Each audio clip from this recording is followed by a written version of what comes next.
Israel launched Operation ჩვენ ძალიან წარმატებული პირველი დარტყმა განვახორციელეთ ირანის ბირთვულ პროგრამაზე.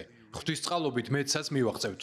ჩვენი სამხედრო ოპერაცია ამომავალი ლომი ისრაელის გადარჩენას ემსახურება და გაგრძელდება იმდენი დღე, რამდენიც საფრთხის აღმოფხვრას დასჭირდება. ათწლეულების მანძილზე თეირანის ტირანები ღიად ამბობდნენ, რომ ისრაელის განადგურებას სურთ და ამ გენოციდურ რიტორიკას ამყარებდნენ ბირთვული პროგრამის განვითარებით.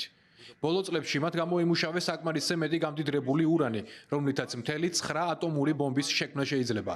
ბოლო თვეებში მათ გადადგეს ნაბიჯები, რომელიც აქამდე არასოდეს გადაუდგამთ და თუ მათ არ შევაჩერებთ, ირანი შეძლებს ბირთვული იარაღის შექმნას ძალიან მოკლე დროში. ეს შეიძლება იყოს 1 წელი ან რამდენიმე თვე. ეს კი ისრაელისთვის ეგზისტენციალური საფრთხეა. 80 წლის წინ ებრაელი ხალხი იყო ჰოლოკოსტის მსხვერპლი ნაცისტური რეჟიმის გამო.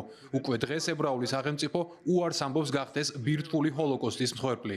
ამიტომ ჩვენ დავარტყით ირანის ბირთვულ და ბალისტიკური რაკეტების პროგრამას პირდაპირ გულში, ნატანზში. სამიზნეში ამოვიღეთ მათი მეცნიერები. to be a victim of a nuclear holocaust